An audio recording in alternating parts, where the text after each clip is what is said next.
are in listen-only mode. Good evening, everybody, and welcome to this webinar tonight, The Honest Truth, which you're going to find out all about, the honest truth.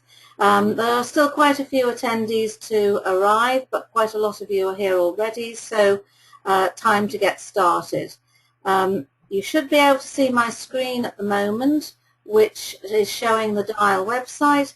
Quite a lot of you I know on this webinar tonight have already seen all of this, but for those who haven't, very, very quickly, before we start, I would like to quickly show you the video library. This is the website, and for those of you who become members of the website, then you will be able to get inside via the Learning Zone. And when you click on the video library, provided my broadband is working at the right speed, then you will find that in the video library we have a lot of webinars for you now that you can watch. Tonight's webinar will be uploaded both to the website and it will be uploaded to YouTube because of the nature of the webinar. But this is the video library, and you can see that the latest one we had was from Neil Snow, who told us about the 7 secrets of standards check success. So I'm sure many of you will want to watch that one. Try Coaching Partnership, next week is their conference. That is also on YouTube, as is CPD in Your Slippers, because that's a particular coaching course. We had one on SEN, Julia Malkin. It was Gary Goff who ran that. Fleet CPD, you'll be hearing more about that very soon. There's something very, very special coming up that you are all going to be able to benefit from. So you should be able to see that. Now, I've got one person saying they can't see the website. Is there anybody else who cannot see my screen? If you can't see my screen, could you just please put that in the questions box? Because I think we should be able to see that okay. But this is the video library. As you can see, there are a lot of videos in here. Several from Ed Marshall on coaching. So we've got learning styles from him. We've got active listening skills, feedback, developing and maintaining a coaching relationship. So a lot for you to see. Okay, so that was my introduction, just for those of you who don't know about the Dial, so that you can see what it is. Now,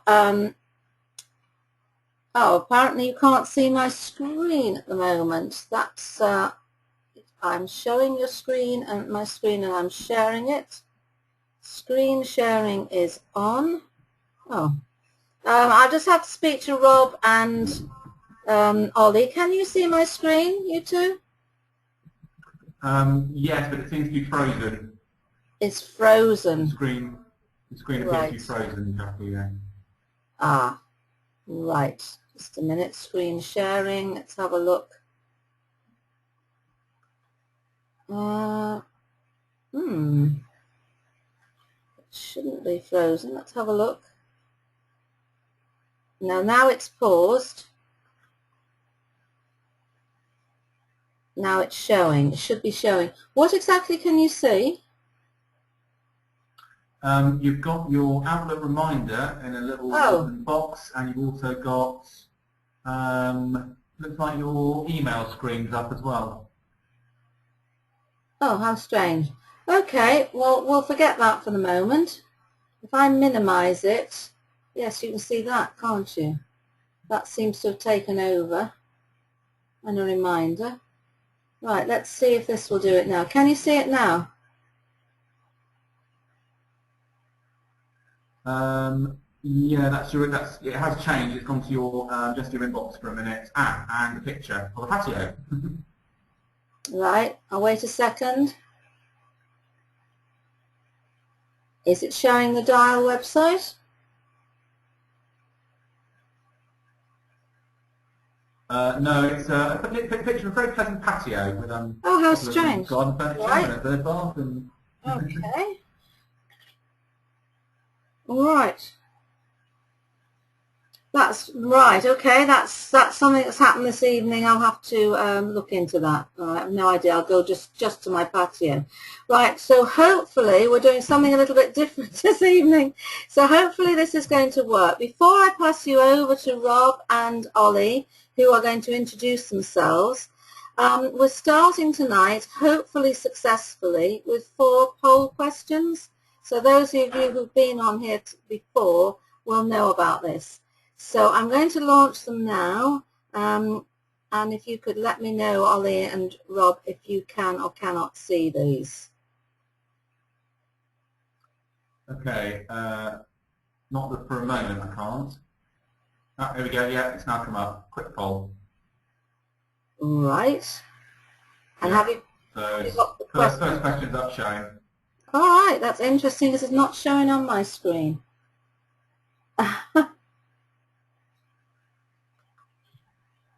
How interesting. This has never happened before. I can't actually see it. Right, so I can't, right, I'm getting my percentage now. So the question is, do you receive the Honest Truth newsletter?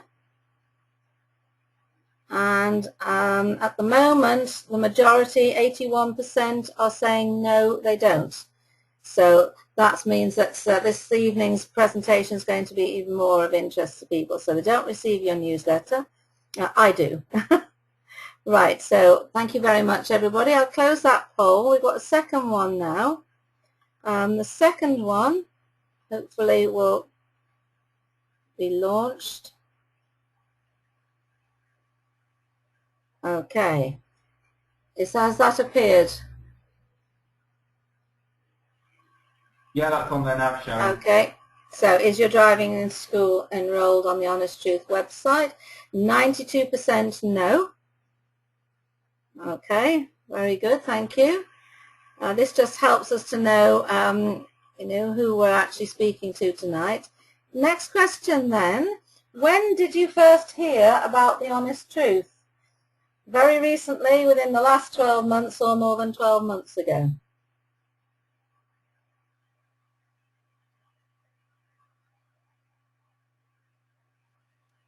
I'm not getting any percentage answers to this one at the moment. That question hasn't popped up on here yet, Jackie. It hasn't, but I'll click launch again. That question hasn't popped up here yet. There we go.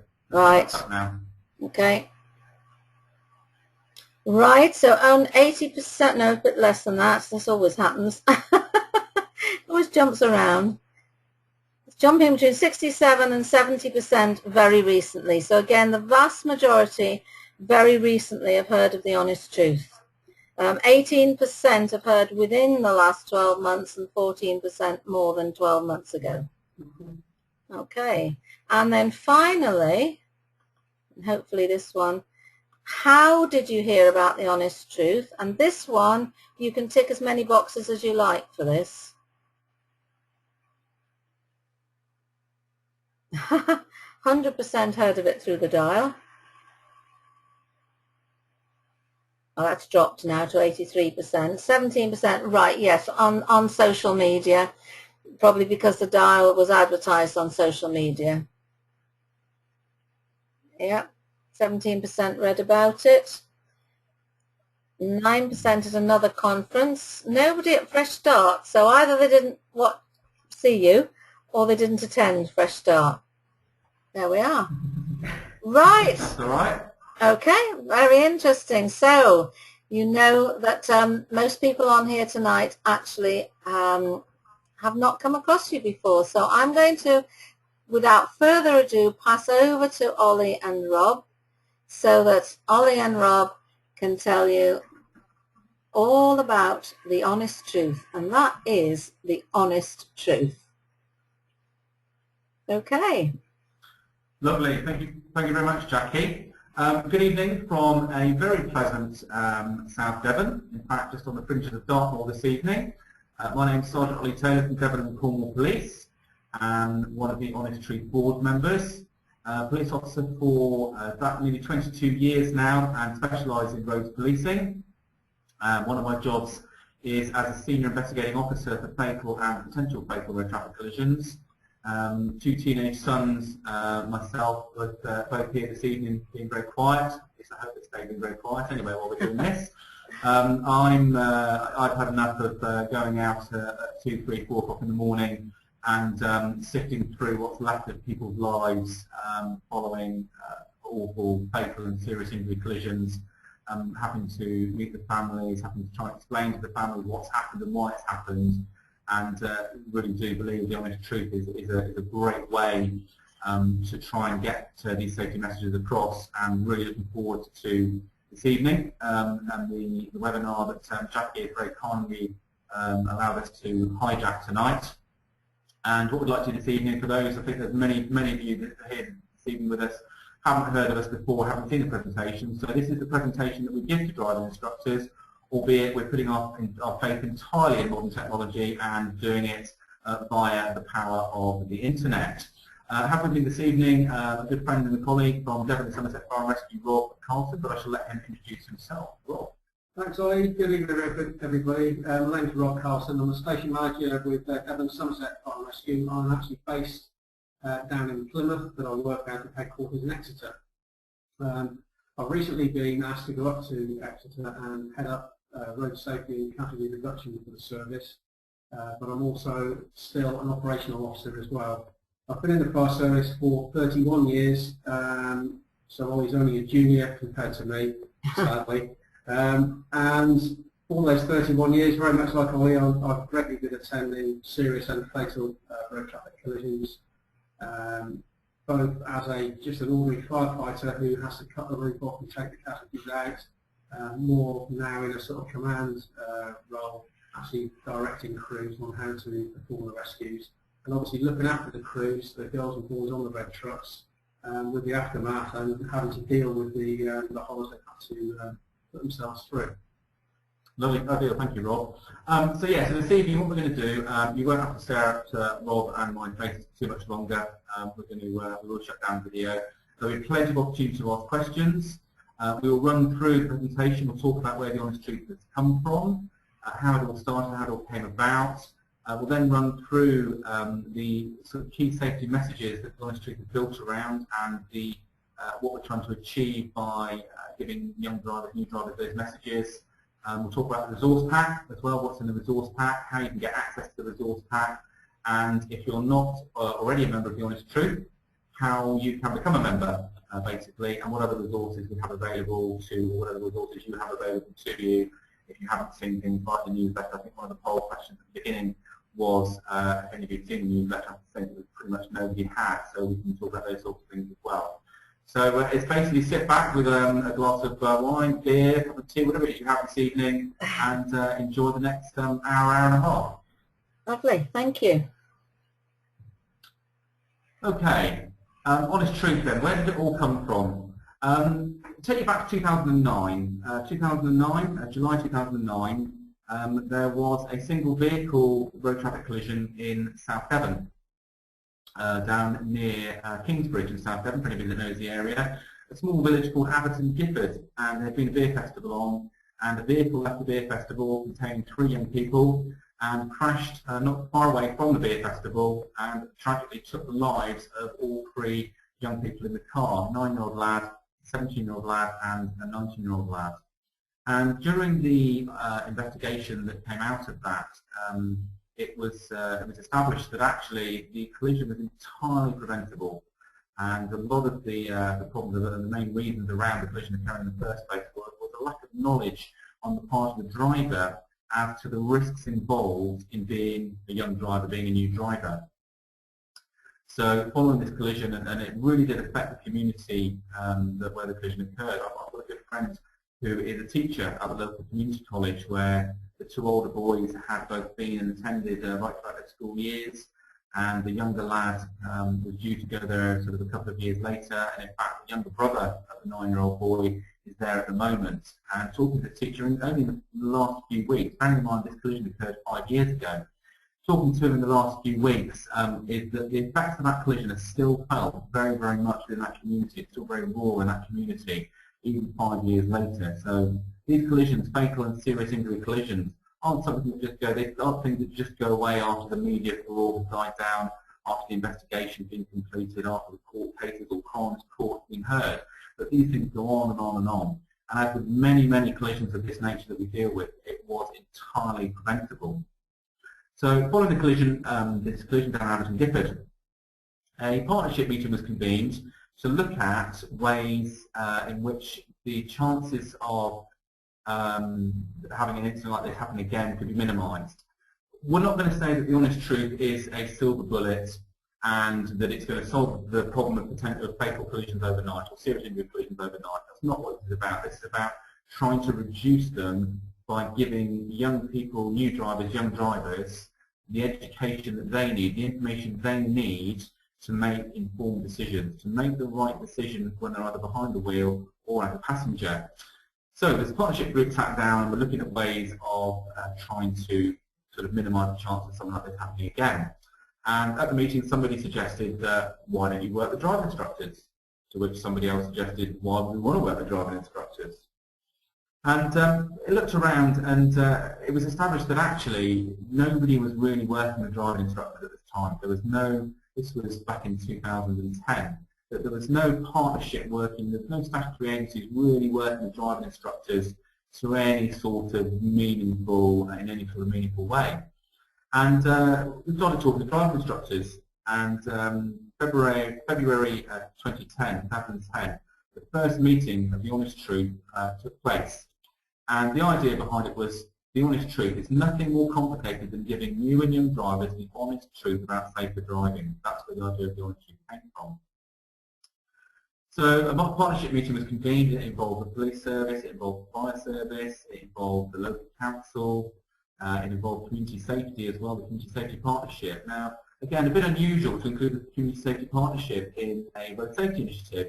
Community safety, as I'm sure anybody from community safety will tell you, is, well, their role is around crime safety and community safety regarding crime. If you look at crime surveys across any neighbourhood in the United Kingdom, an awful lot of them will come back. One of the biggest priorities in communities isn't the fear of criminality, it's actually antisocial driving. So around speeding motorists, it's around loud noise, just general antisocial behaviour from young drivers. So it was decided it was really important to get the community safety partnership on board with it. More important than them, and this was where the real change came, was actually getting driving instructors right involved in this from the start. And the project has had driving instructors that sat on the board of the project right from the outset and still sit on the board and have a very, very active role in how the project develops. So the first meeting was convened and there was a grand idea to try and work with 25 driving instructors across South Devon. And a seminar was set up.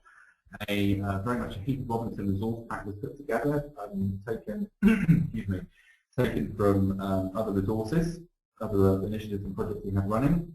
And a little resource pack put together. We spoke to a lot of driving instructors. We learned that there were quite a few driving instructors who were giving road safety advice as part of the course of lessons. However, they weren't quite sure how much detail to go into, what topics they should cover. They tended to cover the ones that were their pet hates when they were driving around, what sort of the depth of law to go into, some of the sort of finer points of law. And we said, that's fine, we can help with that. We can help you with that. So this was all put together, and it consisted of a double-sided type sheet of A4 of just some basic notes and a leaflet from another project and some bits and pieces. And the seminar took place, and 25 driving instructors turned up. And at the end of the seminar, 25 driving instructors said they'd like to work with the partnership, and they were each given a resource pack. And they went away quite happy. The project was quite happy that it achieved its aim in the first meeting, which for any project is a good achievement. And that was the end of it. Also, we thought. Over the next few weeks, the phone in the Community Safety Office, where the project was being run from, rang and rang and rang and didn't stop ringing. And it was driving instructors from all over the area down in South Devon, asking how they could become involved. So they heard about it from their colleagues, and they wanted to be part of the Honest Truth. So the decision was made that over the next sort of 12 months or so, that another 11 seminars were set up and run right across Devon and Cornwall, from the sort of Bath down to Penzance. And during the course of the seminars, the team spoke to approximately about another 300 driving instructors. And all the driving instructors signed up, they all got a resource pack and went away and started delivering a consistent set of road safety messages.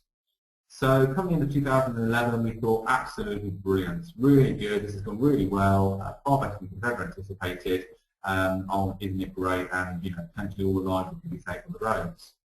So the project sat down, the people that work on the project sat down and went, actually, we've really stumbled on something here. We could make this even better. So project boards shut themselves away in a very darkened room, sat down with a blank piece of paper and decided to go right back to basics and look at how we could possibly make what we were doing even better with driving instructors. I've spoken far too long, so I'm going to let Rob explain exactly what happened next. Rob. Thank you, Ollie. Ollie always speaks for too long as a copper. Yes, we were locked away in this dark room and we thought, well, we need to do something that's going to appeal to the younger people, the young driver that we're targeting. What the honest truth isn't is a pointy finger sort of government preachy message. It's not don't do that, don't do this, because again, like Ollie, having two sons myself, one 19 and one coming up to 17, who's already talking about having lessons for his birthday. If you say to them, please don't do that, or don't do that, or threaten them, they're going to go and do it because they want to find out why. So what the honest truth is about is giving them the honest truth and getting them to make their own decisions and hopefully directing them to make the right decision to keep them safe when, as Ollie said, when they're driving or when they're passengers.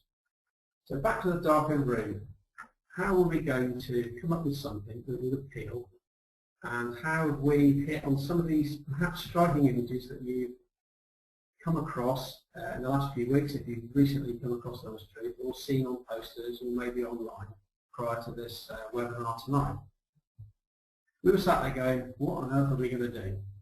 Now, as I said, I live in Plymouth, and quite regularly years ago we used to drive from Plymouth up to Reading to my in-laws. And the two lads, Danny and Matt, were strapped into the back of the car, and we'd get about to Ivy Bridge, which is where Ollie lives, about 10 miles up the road before World War III would break out on the back seat, and they'd be beating seven bells at each other. And I used to refer to them as, can you stop chimping about in the back, because you're going to distract me and cause an accident, cause a collision. To which our wonderful graphic designer, who is now nearly out of therapy, almost being recovered, came up with this first message. Now, we would like you to have a look at these, because these are my two lads, Danny and Matt. And the distractions, watch the road and not the chimps in the back. If you're distracted, you're dangerous.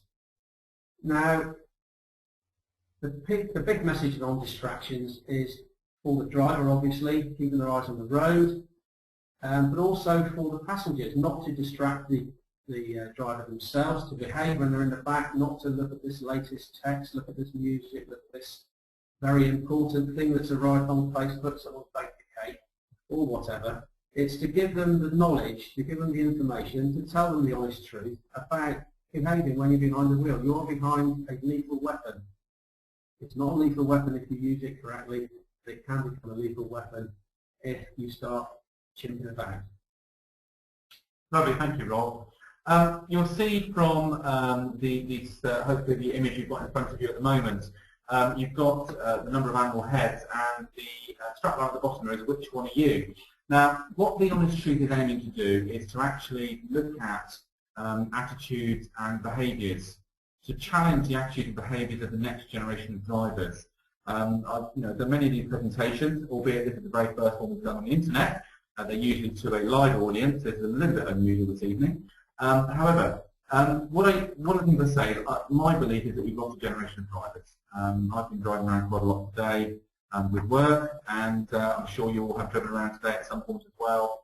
And I absolutely guarantee, if I asked people to put their hands up as to anybody who hadn't seen an example of bad driving while out and about today, I would expect no hand would go up. So I imagine there is somebody probably there with their hand up. I'm not going to see them clearly.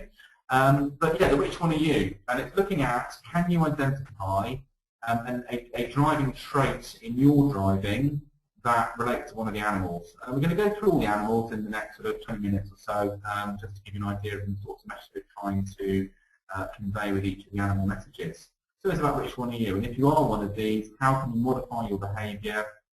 How can you alter your driving behaviour, your attitude towards driving and being behind the wheel, so that you aren't one of these animals? Now, as a road policing officer, and my office is usually a very fast BMW, in my professional life, I can see myself in one of these animals. And if you have a look across at the 5 animal heads you can see in front of you at the moment, you might think actually the one on the right-hand side there with the cheetah, yeah, I can see a bit of cheetah in me from time to time when I'm needing to get somewhere very fast in my BMW office. But yes, I'm, in purely when I'm allowed to, and I have exemptions to see the speed limits, and yeah, I can see a little bit of cheetah myself. I would hope that there are no other gamble traits in anybody sort of the professional drivers, such as the driving instructor or the professional drivers. So yes, the idea is which one are you? It's all about challenging the attitudes and behaviours of the next generation of drivers. We've lost a generation, we can work on them in different ways, but let's get it right for the next generation. And as driving instructors, you have a really crucial role to play in that. You are all road safety professionals. Rob and I are road safety professionals. We work at one end of the scale, usually the very messy end of the scale when it all goes horribly wrong, and somebody makes a bad decision behind the wheel and we end up with the consequences. You all, as ADRs, you're at the other end of the scale. That doesn't mean you're any less important as road safety professionals. In fact, you're possibly even more important, because if you get it right at your end, Rob and I don't have to go out at our end and clean up the mess. So, it could be that, it may well be that as ADRs you are even more important in the road safety world. And certainly the honest truth recognises every single ADI as a road safety professional in their own right. So, back to our messages. So, distractions. You see at the bottom of each of the messages as well, we've got a little tagline, small changes save lives. That's all to do with making one small change. So we're not asking that every new driver to become the next advanced motorist. That's not what it's about. It's about making one small change to save a life. That change could be always wear your seatbelt, drop your speed by 5 miles an hour, or don't answer your mobile phone, put it on silent when you're in the car. So it's about making this one small change. If everybody in the road made one small change, actually the number of collisions that occurred would be dropped dramatically amongst all age groups, particularly amongst the 17 to 24-year-olds, who I'm sure you're aware are the highest risk group on the road. So moving on then, speed. Speed, there's my friend the cheetah. One of what we call the fatal 4. There are 3 more the messages around the fatal 4 to come to in a minute, but speed the first one. It's a limit, not a target. Again, it's something you may have heard of before. People think it is a target to hit. No, it's as fast as you drive at all conditions. But if 5 minutes late and being dead on time. Rob talked about these plays on words. What we didn't want it to be was we didn't want it to be governmental, didn't want it to be preachy. We wanted something that young people were going to look at and go, actually, yes, that does actually mean something to me. I can understand, I can relate to that. It's not dictating to me. Rob and I have both got teenage sons. If you say to them, don't do something, the first thing they're going to do is try it to find out why you said don't do it in the first place. So the honest truth is all about, actually, let me give you the information. You have the information, you make the decision you want to make around whether or not you do that. However, if you choose a course of action which isn't good, there are consequences that come with that. And those consequences aren't good. And it'll catch up with you. If you constantly exceed the speed limit, it's going to catch up with you, either with penalties, a collision, injuries, or even worse. So basically, the scene of your crash, and drivers who exceed speed limits are more likely to be involved in collisions. When it comes to speed, for any budding mathematicians out there, there's a really simple equation to remember. The higher the speed, the bigger the mess. And that's really, really true. It's the higher speeds involved, the bigger the mess we're going to have at the end of the day for the likes of Rob and I to have to deal with. Okay, next. Thank you, Ollie. I can hear the muttering coming over the internet here. Mobile phones. I would think out of all the people that are listening to this tonight that you have a pet hate. And I would probably wager some money that mobile phones is one of those pet hates. I would be amazed if you were working today driving around that you didn't see at least one, probably at least 10 people driving around, whether they've got the phone pressed to their ear. More likely these days it's in their hand on Facebook, social media, whether they're texting, whether they're twittering. It's just ridiculous the number of people that are on there. And the only way is off. The only way is off. Turn it off, put it in the glove box, lock it in the boot, give it to somebody else. We went to a presentation a few weeks back, and a young lady said that her small change that she's made is when she gets in the car with her boyfriend driving, she takes his phone off him. So she holds his mobile phone. It sort of indicated that perhaps he was guilty of using his phone when he was driving, but that was a change she made, which I thought was quite a good thing to take with us and maybe to spread. Died to read your next text. Yeah, and you'll be 4 times more likely to crash with your mind on your mobile. We know that's happening. We see it all the time. Ollie and I have travelled around the country quite a lot recently, giving presentations to various partnerships and groups of ADIs, and the number of people we see who are wandering across the lanes, going onto the hard shoulder, because they're simply paying more attention to their mobile phone than they are to the road and the other road users around them. Don't let somebody else pay for your call. Lovely, thank you, Rob. Okay, moving on then, second one of our, in fact, the third one of our fatal four, mobile phone is the second one, so speed the first, mobile the second, drink the third one, third of four. Very relevant for this time of year. It's the this month's thematic campaign is drinking and driving, particularly with the World Cup on at the moment as well, and a lot of the England games getting played late in the evening. We'll talk a little bit more about that in due course. So again, this is all going back to consequences. Drink staying with you longer than you think. A lot of young people don't seem to realise how long alcohol will stay in their systems. You know, consequences lasting longer than your hangover. Still be unfit to drive the morning after. This is a really important message. A really important message to get to all young people that actually, you know, if they go out and have a few beers, maybe they're going to watch the football, whatever it might be, actually there's a good chance you can still be over the limit the following morning. And we're getting a bit of a worrying trending increase in young drivers being picked up the following morning for drink driving. Maybe they've been out, Rob and I discussed this, and in the days when we used to still go out and have a social life, we used to sort of be home by 11:30, tucked up and go with a cup of Ovaltine. Whereas actually nowadays, young people don't go out till 11:30 at night, and they're out till 3, 4 in the morning. The licensing laws have changed, the licensing hours have changed. They might come back in at 4 in the morning having had a good few drinks with their mates, if they've got a taxi home, get into bed, have a few hours sleep, because at 20 you can do that and not feel rubbish for the next week. Get up, maybe have a shower, a cup of coffee, quick walk around the block, and then jump in the car to go to college, go to work, whatever it might be. Get involved in a minor bump at a junction might not even be their fault. Get breathalyzed, still over the limit from the night before. So I was thinking about the consequences and actually a little bit of forward planning, that if you are going out drinking, actually what time you're planning on finishing, and more importantly, what time you're planning on getting in back in the car behind the wheel to drive. You know, there's no foolproof way of drinking and staying under the limit. We talk to a lot of young people in schools and things and say, you know, ask them what the what's the legal drink drive limit, and you have 2 pints, 3 pints, a couple of glasses of wine, a few shots. You know, they don't understand that actually there is a limit and it's different for everybody. It matters not whether they're, you know, it's so many variables you cannot predict when you're going to be over the limit. And the only way of staying under the limit if you're driving is not to drink. And we try and, you know, we encourage young people to say, look, go out with your mates, have a designated driver. You know, it's an age-old thing. The designated driver, the one who gets you home safely at the end of the night, actually, as a thank you from all the mates who are drinking and having a good time, the designated driver gets bought soft drinks all night.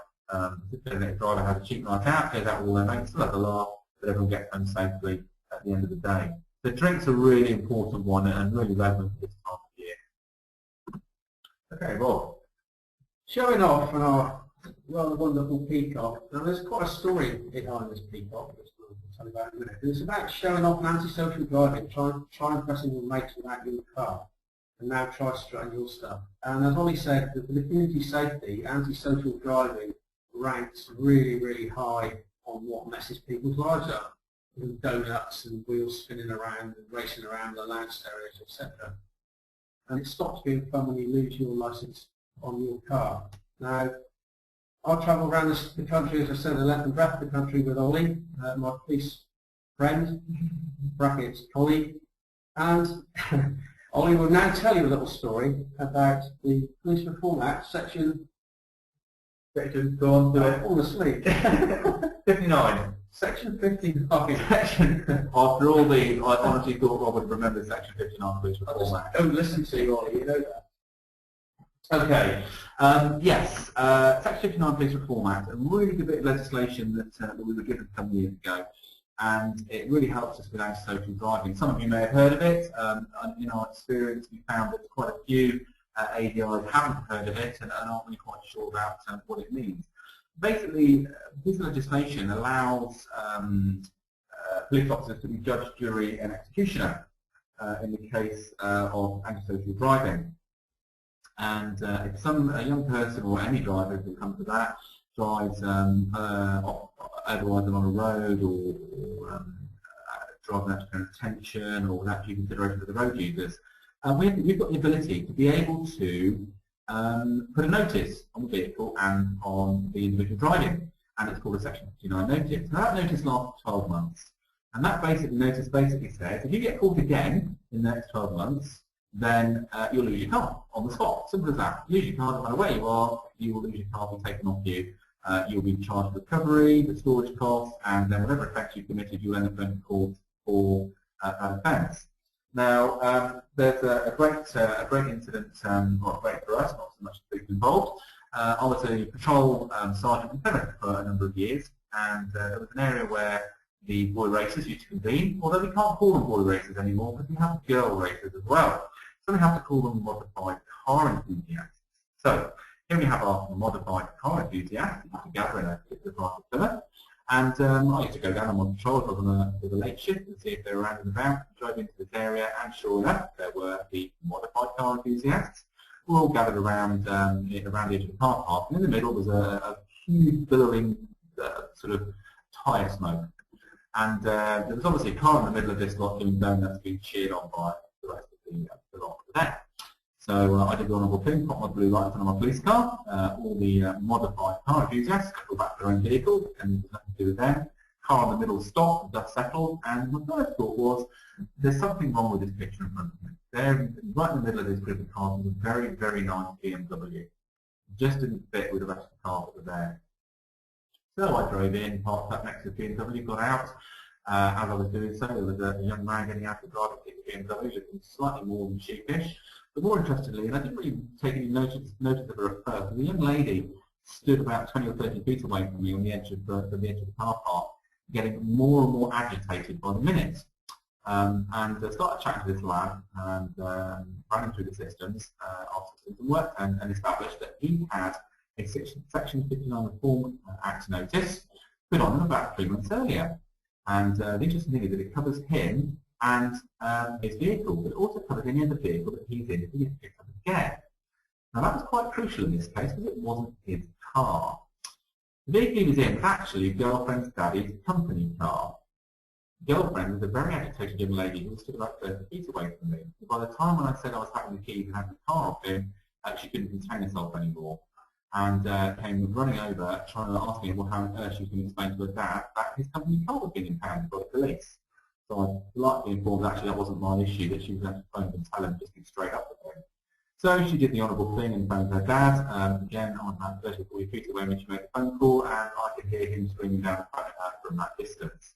I don't think the relationship lasted much more than about another 10 minutes after that. But the young lad concerned, he had to pay the recovery fee, the storage fees, and the inevitable court with it afterwards. So Section 59 Police Reform, really good legislation. We use it an awful lot, and it's a really good warning tool, really good education tool. So it's really worth young drivers, new drivers knowing we've got that legislation out there and we will use it. But antisocial driving, as Rob said, is a really, really big issue and something that we need to really think about getting on top of. Okay, well, moving on. Ollie, can I just interrupt you for a minute, please? Of course you can. Your audio does keep disappearing, so we're not quite catching everything you're saying. Funnily enough, when Rob comes on, it's a little bit clearer, but your audio is disappearing. And I think because the speed of your presentation is quite fast, we're losing one or two things. So I didn't... right. Okay, so basically slow down a bit, please. I didn't quite catch the number. Can you actually say again, please, this piece of legislation, what the number of the registration was, the legislation? It's Section 59 of the Police Reform Act. Section 59 of the Police Reform Act. Okay, because that's a very interesting story. I remember hearing you tell that story before, and it really is a very interesting one. So I'm sure people will want to pass that on to their learner drivers as to exactly what powers you now have. And a salutary tale for any girls who might think they might borrow daddy's car for their boyfriends. Yes, as I say, she had a very awkward moment when she had to phone Daddy and tell him where his car was. Yeah, thank you, Jackie. I will endeavour to slow down a little, Yes, so that everybody can pick up everything we're doing. Yeah, thank you, Ollie. Okay, moving on then, on to drugs.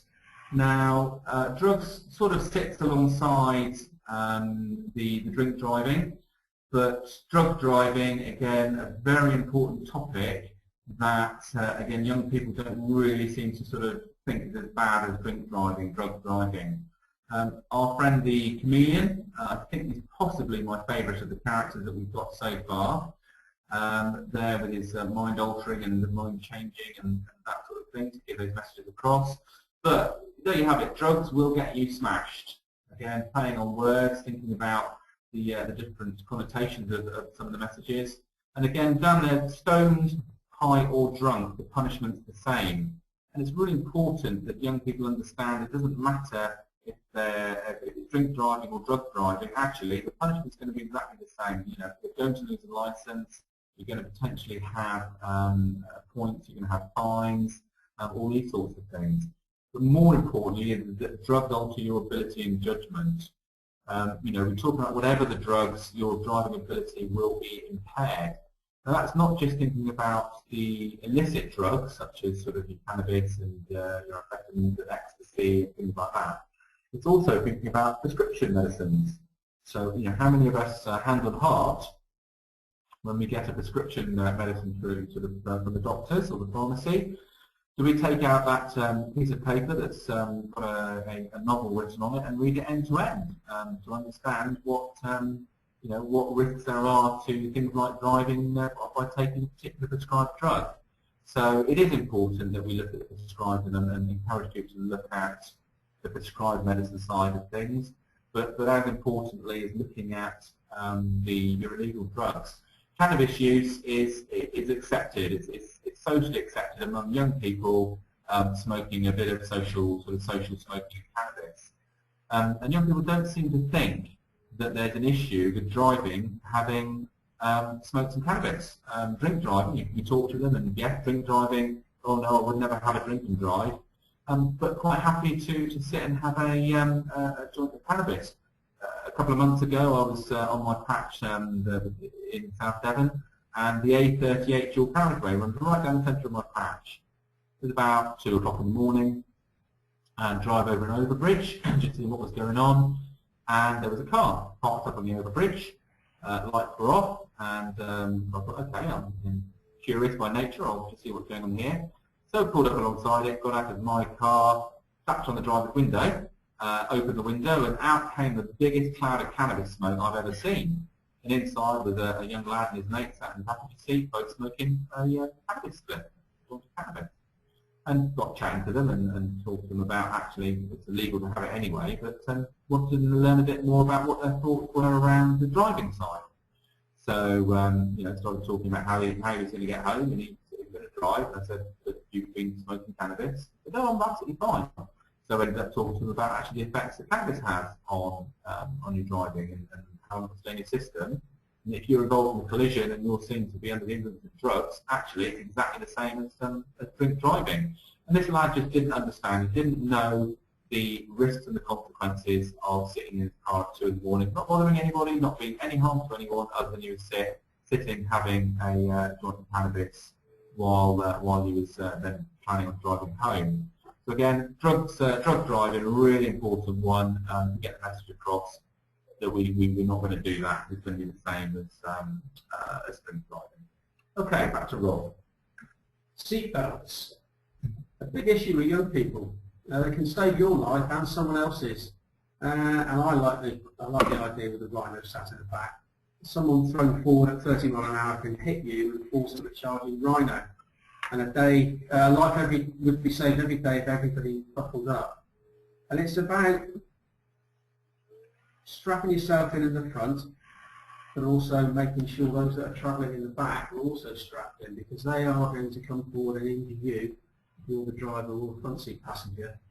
And sadly, I've been to incidents where it's just been a scene of carnage, because for some reason young people think that it's pretty cool to sit in the back of the car and not have your seatbelt on, because Ollie and his chums in the police car can't see when you've got the seatbelt over your shoulder, whereas when you're front seat passenger or the driver, it's a lot easier to see that. Now, Ollie and I have been into schools a few times. We've been invited in by one of the local schools who had an issue with some of their young people, 15, 16-year-olds, when they start making their own decisions and their own mistakes. And they had a perceived problem with a number of people not wearing a seatbelt. Now, we do a bit of a double act, as you've probably noticed tonight. We have Ollie, the nasty policeman, and me, of course, the very nice fireman. You are in my house this evening, you did say that. I know the escape routes are anyway. Yeah, so we say, look, we're not here to punish you or tell you off or in Ollie's case give you a ticket. We're here to sort of just say, look, how many of you regularly don't wear a seatbelt? And it's generally about 30%. It's about a third of them don't wear a seatbelt. And it's the same reasons all the time. And I find it unbelievable. It's not cool. Peer pressure. Well, you wear a seatbelt for, it's not cool. The journeys are only a short distance. Yeah. I've seen a few people gone through windscreens because they haven't had a seatbelt on going down the end of the road. And they just can't be bothered. So again, it's telling them the honest truth, giving them the facts and figures, as we probably picked the theme up, telling them the truth and getting them to realise that they need to make good, solid decisions to keep themselves safe when they're out and about on the roads. I do, thank you, Rob. We talked a bit earlier on about the fatal fall, and it'll come as no surprise at all that actually seatbelts is the fourth of our fatal four. So we call them the fatal four because they are the highest causations of serious injury and fatalities in the jobs that we deal with. And I can think of one, in fact I can't think of a fatality I've attended that hasn't included at least one of those elements, that hasn't included an element of speed or lack of seatbelts or drinking or mobile phone usage. And I can think of several that have involved multiple. There've been, a drink driver with no seatbelt on, or somebody speeding with no seatbelt on. So, the fatal fall really are important. Okay. Moving on to tiredness then. Now, this is one of our new messages. So we did have insurances in there, which we'll mention briefly in a minute. But the result of feedback from driving instructors was they felt that tiredness was more of a safety issue than insurance. We totally agreed. We then set about working up the messages around tiredness, although we classed it as fatigue. That said, I don't know the last time I heard a young person say, Dad, I'm going to bed, I'm really fatigued. They either use tired or knackered or some other word. But we thought, right, tired it is. And there again, a simple message is, dead tired, don't drive. And how shattered are you? Again, all these plays on words that we've got. Take a rest and be at your best. Fatigue-related collisions, 50% more likely to result in death or serious injury. And again, these are figures that are borne out through some of the statistics we've got. And there's a really simple reason for that, is that when people have fallen asleep behind the wheel and they end up in a collision, actually there's been no braking. They've not had any chance to brake prior to the point of impact. So in fact, the impact speed is likely to be far greater because there's been no reaction, there's been no chance to brake and dump some of the speed out of the vehicle before the point of impact. So, it's, and often as not, it's passengers and other car occupants who end up with a fatal or serious injury. So, again, with the busy lives that young people lead and staying out late at night and trying to make the most out of their time, tiredness is actually quite an important one. So, again, thinking them to think about actually, if I am driving somewhere tomorrow, then making sure I've had enough rest and enough sleep before I do that. Yes. Now, interestingly, Ollie, I had a student today. She's just finished an 8-week placement from university. She's developed a cold as a result of that, and about just over halfway, maybe 3/4 of the way through the lesson, she said to me, could you do demonstration drive now and just let me watch? And I knew she was getting tired, and I said, yes, of course. She said, because I'm really feeling now very tired and the cold is getting to me. And she then remarked, I hadn't actually thought before how this could affect me when I'm driving. And I think just being in that situation where she was actually feeling it during her lesson and having that recognition, perhaps most young people don't realise. An intelligent girl, you know, there's all sorts of studies of the brain in actual fact, but she hadn't considered that after her placement and then developing this cold, just how it would affect her driving. And that's really good to see, Jackie, that actually a young person has taken the initiative and gone, actually, I'm not fitting you behind the wheel, and you know, and that's really good. And that's a really good example to give. Yes. You know, and that's her one small change. She's made the one small change, and it was to get you to do a demonstration drive because she didn't feel she was up to carrying on, which is fantastic. Yeah. So I did praise her for it. Yes. No, absolutely, and yeah, you know, 100% spot on from our side as well with that, without a doubt. So, you know, that's a really nice little story there, Jackie. They are the 8 key messages. So they are the key messages around the campaign. There are, however, 2 more, which we'll just very quickly mention, which do form part of the slightly wider campaign, which are important things, but you don't feel form part of that key 8. So, Rob, what's the first one? Yeah, if you can put it on, there you go. Well done, mate. See, I'm not allowed to touch any of the IT because I'm a fireman, and if I touch it, it'll break. So there we go.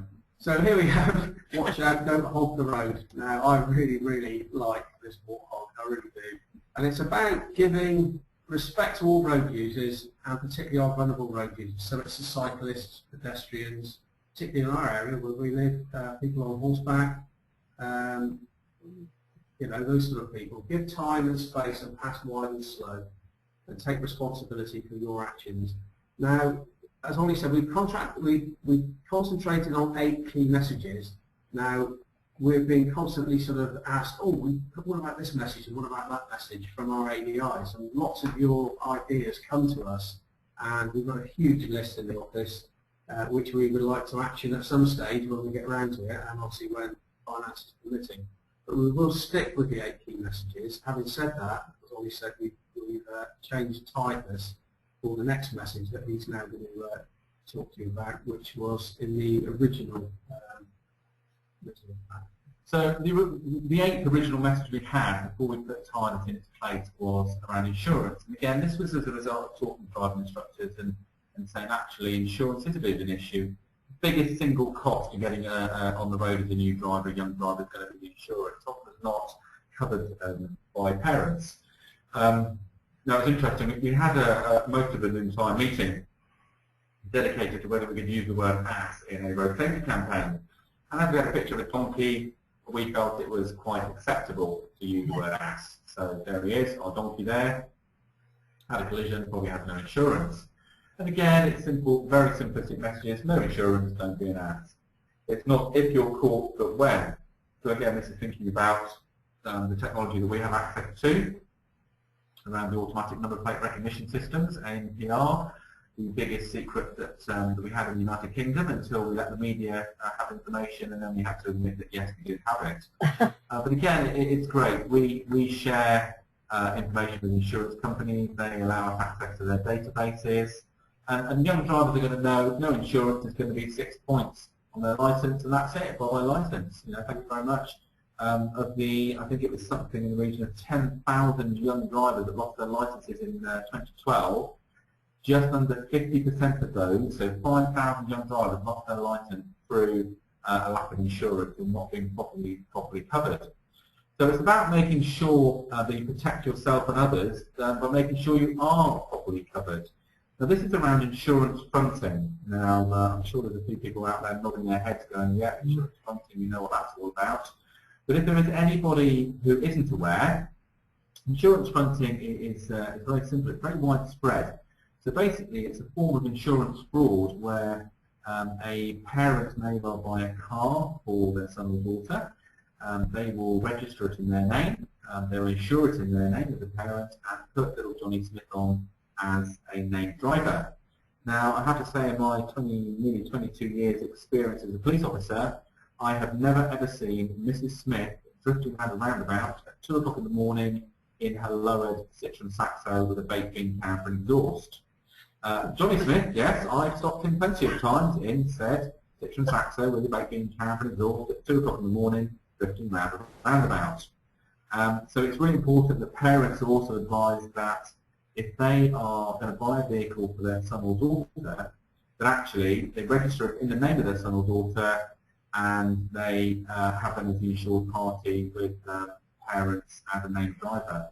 Because having a parent as a named driver will often not bring insurance down. There are other ways to do it. Black box technology, by having one of the companies that installs black boxes, again can bring insurance premiums down massively in new and young drivers. So whilst it's not one of the key 8 key messages, it is an important message nonetheless. Okay, so they are our key messages and what we're trying to convey with each of these messages. And what we'd like to do now is like to get Rob to talk you through what resources that you have available to you as a Honest Truth ADI. So what we're going to do for this is we're going to start the webcam up again so Rob can actually show you what these resources are. And so hopefully, Yep. see that. I hope you can all see the webcam. Yes. Yeah, I've got you. Okay, I'm just trying to find our webcam here as well so we can see what's going on. Rob might have to do this slightly blind tonight, mate. I'll take the glasses off, that'll fit then. So, okay. Okay, I'm hoping, Jackie, can you see that? Well, probably if I made it larger, I would be able to. I'm not sure if how I can enlarge this. There we go. Now, by enlarging the video, yes, I can see the back. So if other people are just enlarged as you would normally enlarge any image. And I can see it says the Honest Truth Resource Pack. Yep, that's lovely. And I can see. That's right. Yeah. So this is what we provide the ADIs with. Now, from the first start of the project, when Ollie said we had this sort of slightly cobbled together pack with a double-sided piece of information, a sticker, a free pen, that was very important at that time, wasn't it? And stuff like that. We really rebranded this, and as you can see, it follows the sort of the animal images. And in fact, this won a national award, which we were very proud of, because it's a communication exercise. That's what it's about, communication exercise. So it comes in a very nice binder, and then inside is the resource booklet. Award-winning resource booklet. Multi-award-winning. Now, when you thumb through, each message is replicated in there. Now, Right. you can see there with the sheet at the speed. Yes. There is a case history on this side, so it's a proper story. The names and locations have been changed to protect the people involved. But it's a true story, and we found that this feedback we've had from the ADIs is a really good way of getting the message across to young people, because it does happen, and yes, it does happen to people exactly like you. And then on this page is the key information, and again, this is the information that the ADIs asked us to provide. So it's facts and figures and the legal penalties and any other information relevant to that particular topic. As you see as we go through, that was drugs, obviously, with the iguana. Oh, yes. Oh, iguana, he always thinks it's a, yeah, that's right. Chameleon. Yeah, David Attenborough sat here as well. Okay, so it's replicated through there. Now, that is a obviously hard copy, a very nice resource booklet that you can show your student during the lessons. All these resources are downloadable. We know that some people still like bits of paper with pictures on and books and hard copy, and some have moved over to iPads, other tablets, iPhones, that sort of thing. So all those resources now are downloadable, and you can visit the website from the comfort of your vehicle whilst you're with your student, and obviously input stuff directly from the website as well. Now we say that we like to have ideas from our ADIs. These in the resource pack as well. These are a set of prompt cards, and we were at one of our presentations and one of the ADIs said, I've got an idea for you. Could you come up with some sort of message of the day, message of the week card? And these are double-sided, and you can use this to sort of spark up a conversation. Now sometimes we believe that it's quite easy because you see someone on a mobile phone and you can start talking about the dangers of using a mobile phone and perhaps questioning your student about what would you do if your phone rang? You know, would you put it on silent? Would you put it in the glove box? But it's a good way of perhaps engaging in conversation. And with all these resources, as Ollie said, we're road safety professionals and we work at the opposite end to yourselves. You're the experts when it comes to teaching people. So we're not saying this is your resource booklet, this is how you use it, you introduce this in the first lesson, this in the second lesson, etc. You know your students, you know your pupils. If you had a very nervous young lady turn up and you started talking about seatbelts and flying through windscreens and drink driving and crashing, you probably wouldn't see them again. So that would perhaps be later on into the course of lessons that you'd start to introduce the messages from the honest truth. If you've got a young lad who turns up and you know it's going to be a bit of a problem, he's got big yellow boots on and he's at a speed thing, you might need to get the message in at an early point to try and hit home with him and start to sort of change his attitude. And what all this is about is attitudinal change and behaviour change, getting them to realise that they need to make themselves safe, make the right decisions. Just on that point about the prompt little teaching cards, is we had an ADI recently talk to us and said that they had a new pupil, a new student who was a bit heavy on their right foot, and every time that student got into the car, they made sure that the cheetah little prompt card was on show. They had it in a little plastic wallet stuck to the dashboard, it comes with the wallet, and they showed the cheetah card. And that person got the message very quickly that actually the cheetah and the behaviour associated with the cheetah isn't a good driving behaviour to have. So, you know, but that's like Rob said, it's non-prescriptive, and ADIs can use the resources in any way they see fit. All we ask is that they are used. So yeah, anyway, sorry Rob, that's you. That's okay. In there as well we have a sticker. I'm putting in a mirror, this isn't it? I'm telling my students the honest truth about safer driving. Now what our aim is to get every ADI in the country signed up. Now that's a huge goal, obviously. Achievable. Achievable, we think, yeah, before we retire, maybe. And it's, you know, we want people to say, I want to learn with an instructor that teaches me to survive once I've passed my test. We want parents to look for a driving instructor based on making their children safe when they pass their test. So when they're out on the road on their own, they've got that knowledge to understand to make themselves safer. Getting hold of the parents, that's difficult, we know that. We've tried. We've arranged meetings and nobody turned up. 600 letters went out, we had a presentation ready for them, nobody turned up. Not a single one. 0 attendees. Yeah. Oh, We've dear. done better tonight. We've done better tonight.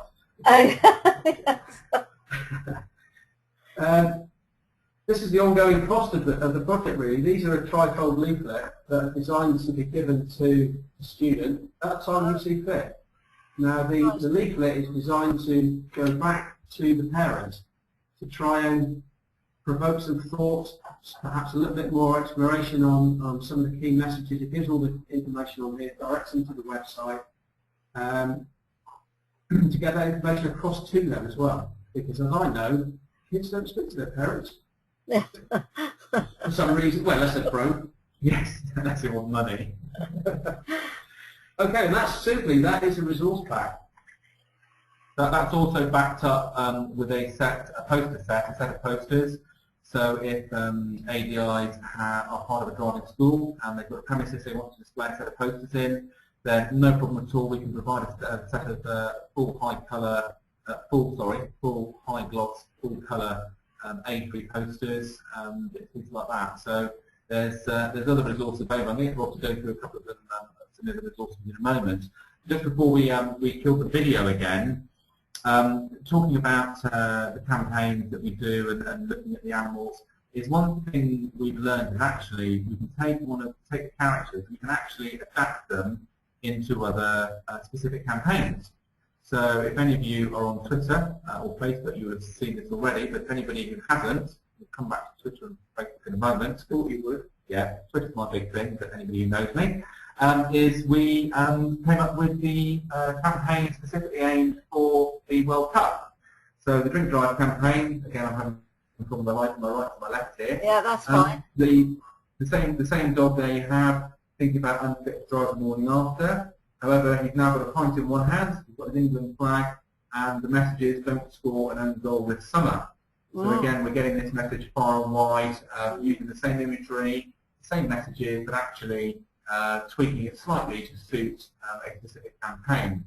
So we're very much about looking at these campaigns and actually keeping that thing going. So these posters going up in pubs and clubs, in fact not just here in Devon and Cornwall, we know other areas that we're working with, and we'll show you the areas we're working with those ADIs who aren't part of the Honest Truth yet, so where to get hold of and how you can become part of, we'll talk about that in a moment.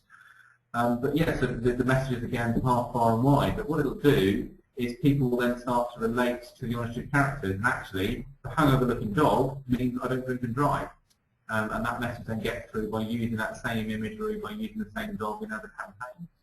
Yeah, with using these posters, what I've asked our punt crews to do, particularly tomorrow, England game tomorrow, 8 o'clock, is to go around to some of the supermarket car parks and look for people like myself and Ollie, who are coming out with a shopping trolley that's only got beer, crisps and nuts in there, and to give them the leaf. That's right, yeah, your unique diet.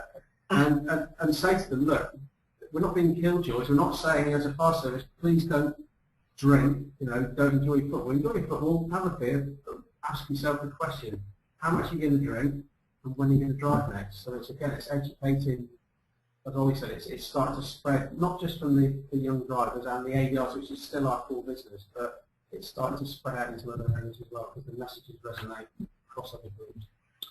Okay, we're going to kill the video now. You've probably seen more than that with myself and Rob, to show you some of the other resources that are available to you as Honest Truth ADIs. Okay, can I just ask a question before you do that? The resources that you've just shown, your webcam won't show up on the recording. So can I assume people will be able to see those on your website? Yes, absolutely. In fact, we can show you the website now. Right. Okay. So hopefully the website up on the screen now. Yes. Kathy? Yes, it is. Yeah. Brilliant. Okay, so if anybody who's not seen the website, there's an extensive website where all the resources that we've got are available. There's all sorts of bits and pieces on here as well. You see that there's all the explanations of all the messages. The interesting thing here as well is all our Honest Truth driving instructors. Just let the computer catch up for a second. Yes. All our Honest Truth driving instructors are listed on the website and are searchable by postcode.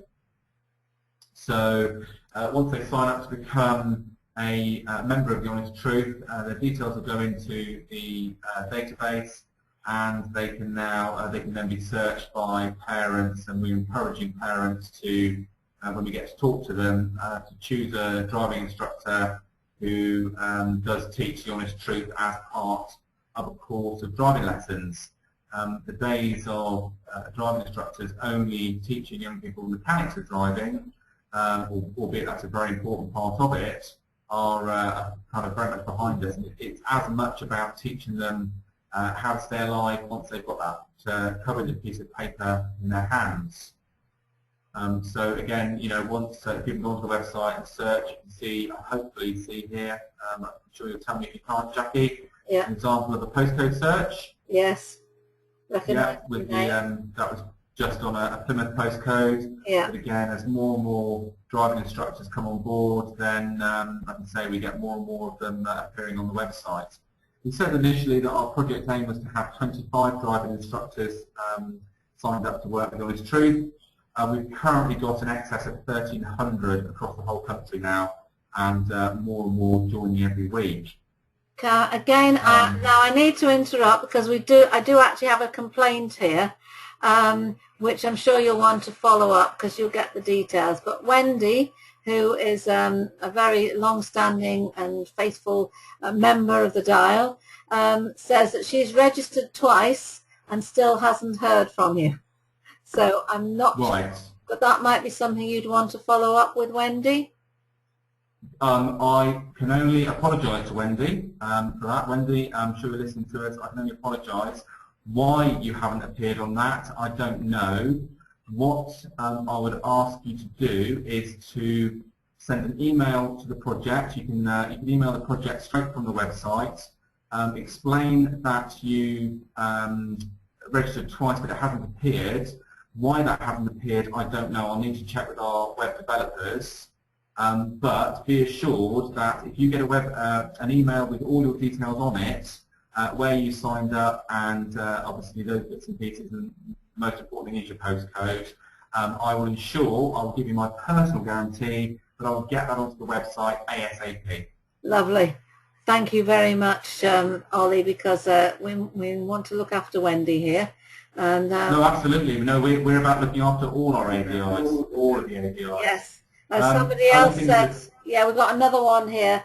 He was not in the right area. He said he tried to get registered with the Honest Truth. This is Mickey Harris, and was not in the right area, so he also didn't receive his resource pack. Which area is Mickey from? So Mickey, if you can just jot down on the question, West Yorkshire. Okay. What we'll do in a minute is we'll mention, we'll talk just briefly about how driving instructors can become involved. Right. And certainly we would never turn a driving instructor away if we want to become an Honest Truth driving instructor. Right. There's just a little bit of what we have to do depending on what part of the country they're in, because we're working with some road safety partnerships and we're still waiting to work with some others. So we'll come on to that in a moment and talk about how driving instructors can get involved. Okay. So you can get an idea of the website and what's on there. Everybody who signs up gets a monthly newsletter. Again, you can go onto the website and you can look at the archive. If you're interested, the archive newsletters are on there. It's on a little panel on the left-hand side. And like I say, lots of information on there, bits and pieces for parents, for students, and stuff like that. Okay, so just moving on quickly then, here's a couple of other bits and pieces that I'll get Rob to tell you about. One of them being the Panic app. Rob. The Panic app, yes. This is a free, I forget to mention it's free to download app that was designed down in Devon and is available on all platforms. Go to the Google Store, the App Store for Apple, whatever it's called. Yeah, App Store. And it was designed for primarily young people to give them information and guidance on what to do should they become involved in or come across a collision. And as you can see, Panic is about protecting yourself, assessing the scene, the number of casualties, what injuries are present, and how to call for help.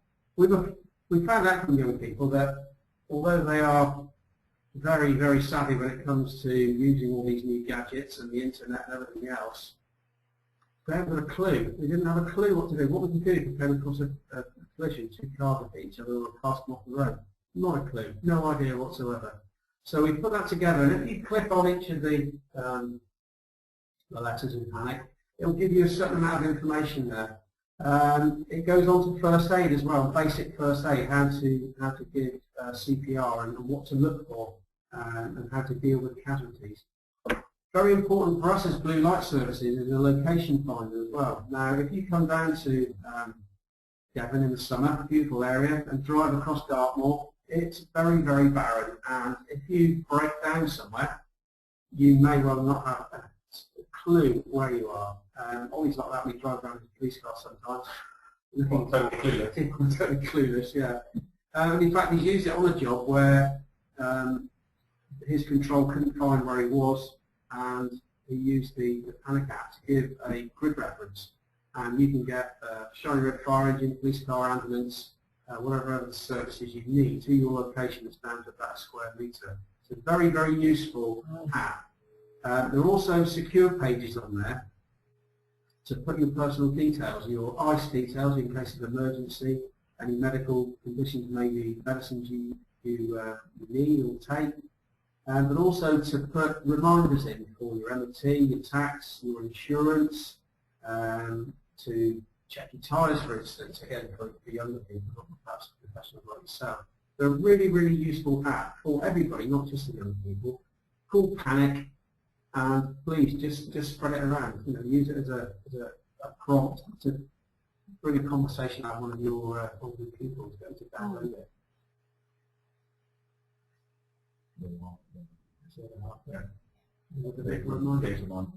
The pledge page there is an interesting one, but this is something we've been tried. Now, when we deliver education packages in schools, we take pledge cards with us, and it's been proven that if somebody writes a pledge down, if they pledge they are going to do something, it might be I will always wear my seatbelt, and they write that down, they are more likely to do it because they've made a declaration that we stuck up on the wall in some of the schools, and you know, it says, oh, he will wear his seatbelt all the time, and it will remind you. Now, we've managed to put this on the Panic app as well, and you can actually type in your pledge and set a reminder. So if it says, you know, if you say, I will wear my seatbelt all the time, in a month you've got a little message pop up on your phone just to remind you and prompt that memory and see if you are still keeping that pledge.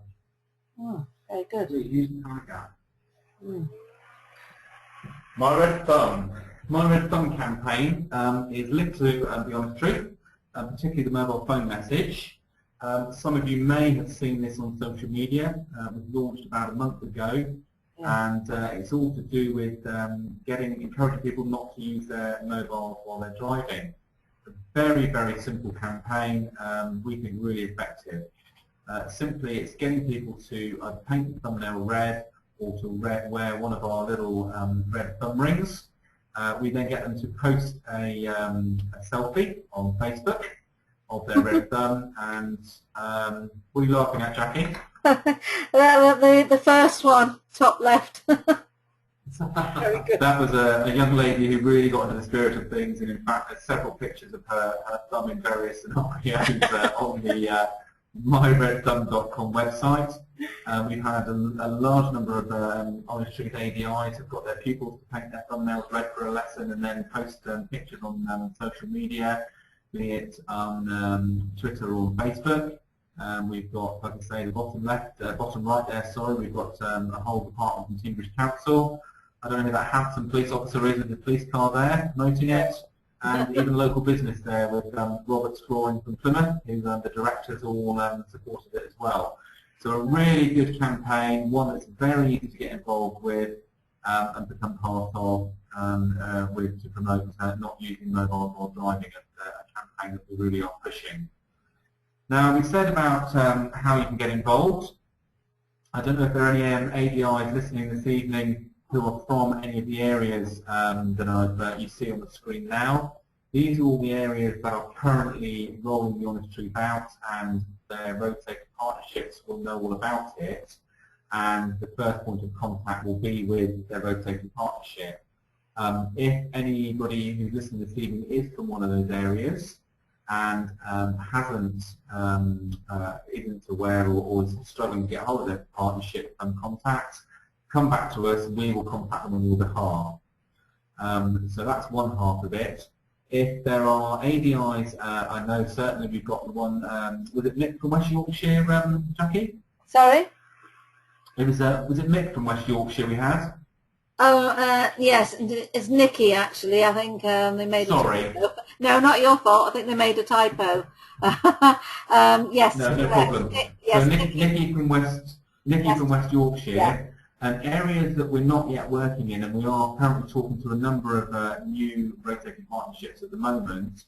What we'd ask is for ADIs who aren't in areas that we're currently working with local partnerships is to become advocates for us.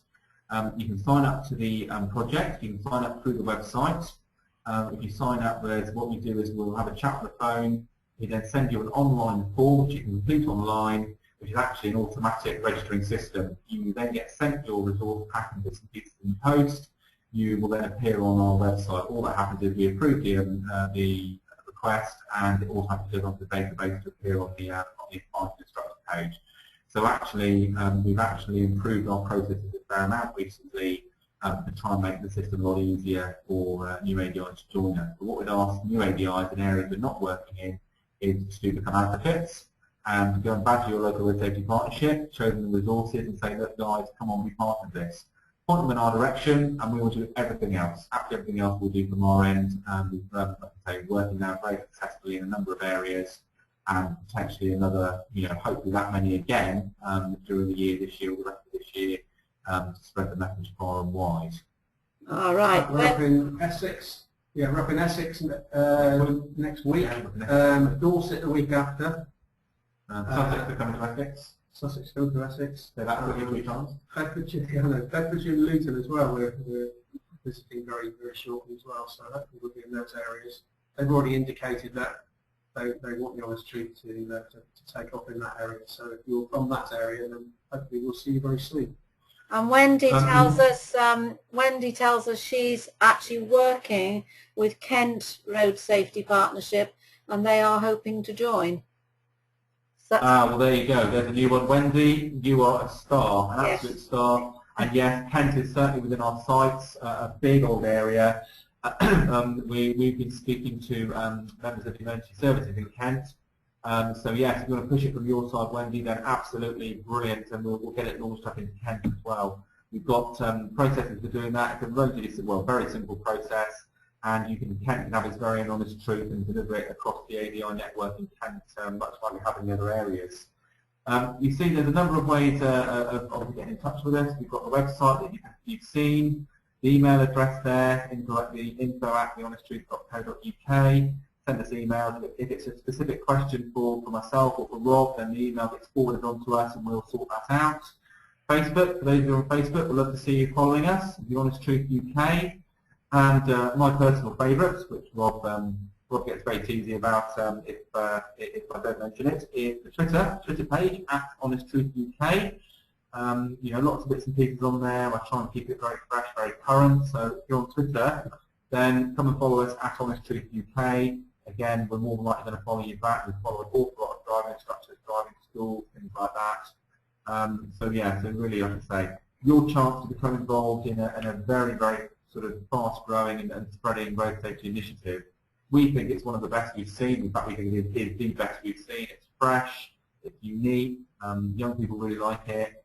ADIs really like it because it's non-prescriptive. We're saying, here you go. I don't like the phrase myself, but here's a set of tools. Go out and use them as you see fit with your pupils. Bring us back the ideas, give us the feedback, and we'll make it as big and better as we can. We're currently speaking with the DVSA with regard to looking at actually looking at it becoming part of ADI CPD, that an honest truth ADI would be considered as part of the CPD. I know it's not mandatory at the moment, it's only voluntary. But again, we're in discussions with the DVSA again about looking at mainstreaming it and making this the road safety education package for the United Kingdom and beyond, which would be absolutely great. We've already had a fair amount of overseas interest. Yeah, well, it's life saved to life saved. Just coming in on that one, in a way, CPD is sort of compulsory, if you like. It is part of the standard now. So to meet the standards, one of the things is to be able to show that you are keeping up with modern approaches, and that you are learning, and that shows people who've been through the new standards check have had examiners actually say that they could tell that they've been doing a coaching course and that kind of thing. Well, these resources that you are providing of course fit in very nicely with the GDE, the Goals for Driver Education, and offer the opportunity for a short discussion in the car which will demonstrate that the ADIs are meeting another of the standards that they need to meet. So actually it ticks a lot of boxes here.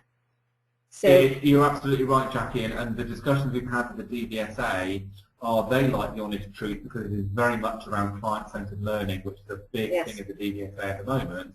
Correct. Is around actually making sure that the teaching is fit for purpose, and it is this client-centered learning, and this is exactly what the honest truth is about.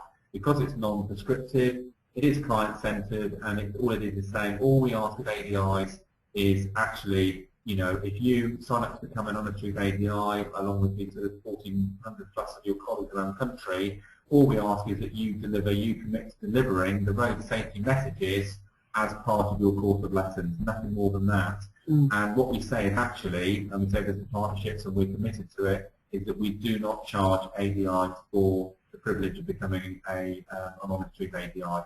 You will be listed on the website for free. You'll get you know, the membership is the commitment to delivering the key delivering road safety on our behalf. So that is your commitment, and we provide everything for free: the web listing, the newsletters, the resources, all that sort of stuff. So it is, you know, it's a free resource. It's something you can use towards your CPD.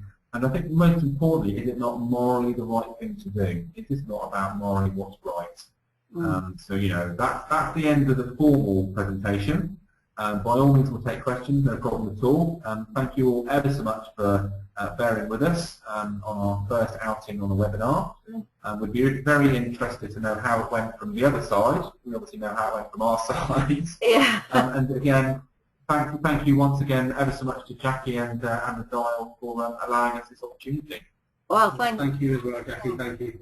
Yeah, well, that was great. Thank you very much. The sound disappeared from time to time, which is a bit of a shame, but I think that we all got the information okay from you, so that was good. Nice to see you both as well there. Thank you very much. I can just read out a couple of things for you. Oh, I didn't realise Stephen Haley was on here. Hello, Steve. He's actually said excellent. If you've come across a book called Mind Driving, I don't know if you have, but Stephen Haley is the author of a book called Mind Driving. Just put Mind Driving. Mind Driving? Yeah, mind as in your mind. If you just put Mind Driving into a Google search, you'll find his website that tells you about it. I'll have a look at that. Yeah, that's a good book. It's been around a few years now. It's very, very good, I couldn't say. So so that's Steve there for us. Paula Lack, you may know Paula because she says hello to you. She's in Weymouth, and she's obviously seen you before. She said, yeah, Paula, I think you're aware that we've got a presentation in Dorset in a couple of weeks, and we are very keen to hopefully have Dorset as one of our next areas to come on board. And I know that yourself and your colleagues from particularly South Dorset very keen to become involved, and we would love to see you all signed up. So yes, get ready to rock and roll in Dorset, Paula. Excellent. She does ask if you can give details for the Panic app. She's on her iPad and she's just gone to the App Store and can't find it. I think that happened to me the first time, and then I went back and searched and I did get it. Try looking on your iPad. I had exactly the same problem. If you go to the top, and you'll find that you're probably looking at iPad-only apps. Look at all apps, which will be for iPad and iPhone, and you should find it will come up as the first option for it. Yeah, I think that's maybe. Yeah. You may have to put Panic ICE, but I know I certainly looked for it on my iPad and thought, that's strange, it's not on the App Store. Then I went into actually not just the iPad apps, and it was there straight away. Oh, that's good. Thank you. Richard Golding says he wants to get involved ASAP, so that's good. Good on you, Richard. Yeah, no problem. Go to the website. We'll get you signed up. Yeah, excellent. Not tonight though, not tonight. Rob and I have had long days today. You've had a long day, okay. Henry says thank you. Nikki's saying thank you. So when you see Mickey, I should be sending you the report. So you will get a copy of all of this. So you'll have people's email addresses, their names and their email addresses. And you'll see actually she put on that it's Nikki, not Mickey. So just so that you know when you get Apologies, Nikki. Yeah, it's not your fault. I think she's made a mistake. Salisbury Driving Instructors Association have an Honest Truth presentation in September. So you'll meet an ADI from here, Henry Sams. Salisbury is part of the Swindon and Wiltshire Honest Truth package, which is, again, they're rolling it out right across their area, being very successfully delivered into Swindon and Wiltshire. We keep close contact with them. In fact, we've got our Honest Truth AGM next week, so we're looking at the next 12 months developments. And we've got representatives from the partnerships around the country are coming to that the AGM. So, like I say, all being well, it will just grow and grow from here. The more ADIs we get on board, the better we can make this. Okay, so Manchester, how does Manchester stand? Paul Mello would like to know. Greater Manchester is an area that we're not yet working in. However, we'd be delighted if you wanted to become advocates in your area. Excuse me. By all means, contact your road safety partnership and put them in touch with us. We are rapidly sort of working our way around the country. We have endorsement and support from the Association of Chief Police Officers, which is absolutely great. So we're working through the police service, the fire service, local authority, but most importantly through ADIs like the ones that are obviously with us this evening, who are our most important advocates and our loudest voice. Because if ADIs go to a road safety partnership and go, hey guys, have you seen this? This is designed for us, it's designed for new drivers, we really like it, we want to become involved, please help us. It's very difficult for them to say no. We're aware there are other road safety initiatives out there. There's one called Graduate, one called Engage, other bits and pieces that work with driving instructors. Again, all got their place. They all, they're slightly different approach. They're more around worksheets and homework and things. We've specifically gone the other way from that and gone, here's some resources, we're non-prescriptive, please just deliver them to young drivers, drip-feed them throughout the course of lessons that we find work. So, Manchester, yeah, we'd love to get Manchester on board, but yeah, work with us to do that. Excellent. We've got people saying they're signing up. Alison Cooks from Essex, so she's going to sign up. Kevin Winship says excellent presentation, and he hopes to get involved soon, living in North Yorkshire. Okay, yeah. That's good. And now you like this one from Chris Hood. Chris says, hi, thanks very much for a very interesting and informative webinar. It was well worth missing Brazil v Mexico for. That's where the other half are. I've downloaded. Jackie, you didn't plan it very well, did you? For the No, I didn't. Yeah, you chose the date, not me. Your fault. Oh, you didn't tell me either. Didn't No, tell we Rob. didn't do very well, did we? We think we're better than the football. Yeah. Yeah, absolutely. Yeah. Chris says he's downloaded the Panic app and he, for his iPhone, will encourage his pupils to download it. Wish I'd found out about the Honest Truth earlier. Well, I'm very pleased that we've been able to help you find out about it tonight, Chris. That's exactly what the dial is here for, so I'm thrilled that you found out about it tonight.